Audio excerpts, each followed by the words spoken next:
እስቲ አስቡት፣ ከእርስ በርስ ጦርነት ወደ አንድነት፣ ከፍልሚያ ወደ ጥበብ የተሞላው ሽምግልና። አዎ፣ ይህ የኢትዮጵያ ታሪክ ነው። ዛሬ የምናየው አንድ ሀገር ከፍርስራሽ ተነስታ ማንነቷን እንዴት እንደገነባች እንዲሁም ግጭቶችን በራሷ መንገድ እንዴት እንደምትፈታ ነው። እና ትልቁ ጥያቄ እዚህ ላይ ነው የሚመጣው። በውስጥ ሽኩቻ ተበታትና የነበረች ሀገር እንዴት የአፍሪካ የነጻነት ተምሳሌት ልትሆን ቻለች? መልሱን ለማግኘት ደግሞ እስቲ ትንሽ ወደ ኋላ እንጓዝ። እንግዲህ የጉዞአችን መነሻ ዘመነ መሳፍንት የሚባለው ጊዜ ነው። በዛን ጊዜ ኢትዮጵያ ብለን ዛሬ የምናውቋት አይነት አንድ ሀገር በቃ አልነበረችም። ይልቁንስ ምን ነበረ? በየቦታው የራሳቸውን ንጉሥ የሆኑ መሳፍንት እርስ በርስ የሚፋለሙባት ምድር ነበረች። ይሄውላችሁ ከ1919 እስከ 1855 ድረስ አስቡት። ለማዕከላዊ መንግሥት የሚባል ነገር ስሙ ብቻ ነበር የቀረው። በየአካባቢው ያሉ ኃይላን መሳፍንት ናቸው በቃ ሁሉንም ነገር የሚቆጣጠሩት። እና ምን ያደርጋሉ? የማያቋርጥ ጦርነት። ይህ ሁኔታ ሀገሪቱን ከነጭ ራሱ ሊያጠፋ ተቃርቦ ነበረ ማለት ይቻላል። ግን ከዚህ ሁሉ ጨለማና ትርምስ ውስጥ ብርሃን ብቅ አለ። አንድ ሀገር የመገንባት ራዕይ የነበራቸው መሪዎች ብቅ አሉ ማለት ነው። እንግዲህ ይሄ የአንድነት ጉዞ ልክ እንደ ሪሌ ሩጫ ነበር። የመጀመሪያው ሯጭ ዳግማዊ ቴዎድሮስ ናቸው።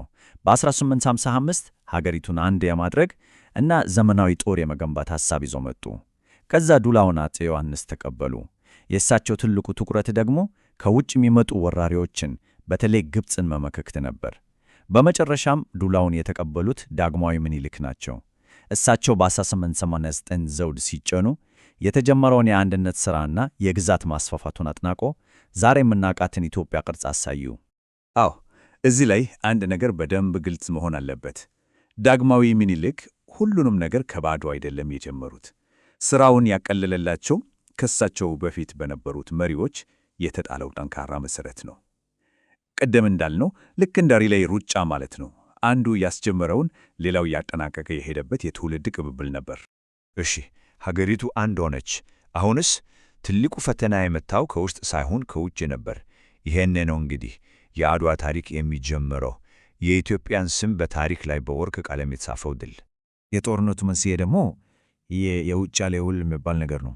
በተለይ ይህች አንቀጽ 17 ጣሊያኖች በሁለት ቋንቋ ሁለት የተለያየ ነገር ነው የጻፉት።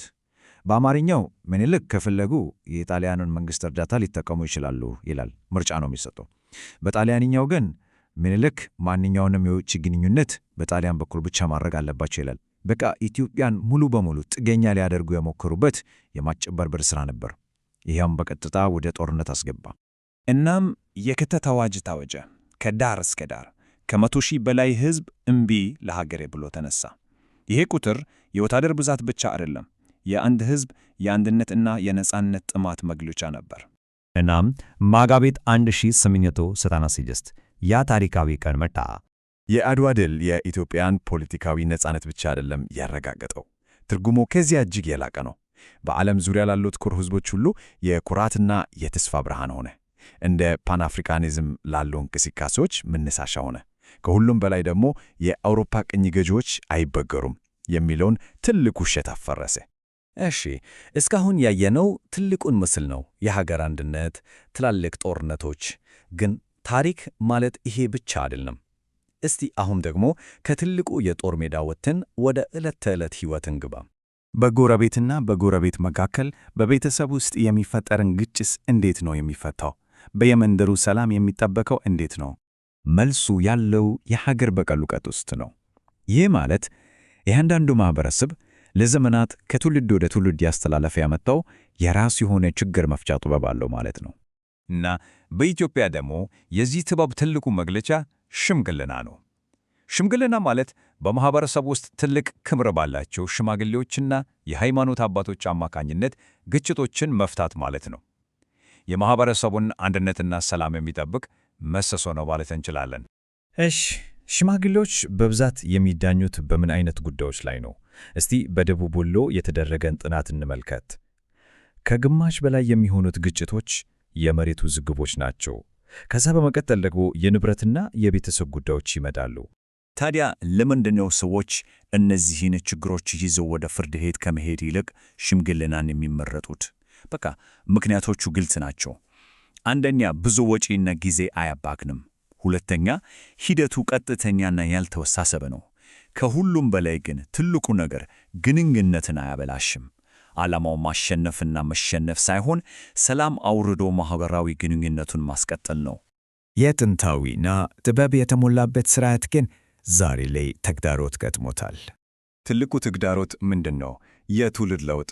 አንዳንድ ጥናቶች እንደሚያሳዩት ወጣቱ ትውልድ ከሽምግልና ይልቅ ወደ መደበኛው የፍርድ ቤት ሥርዓት እያዘነበለ ነው። ይሄ ለዘመናት ሲወርድ የመጣ ትልቅ የማኅበረሰብ ዕውቀት እንዳይጠፋ ትልቅ ስጋት ይፈጥራል።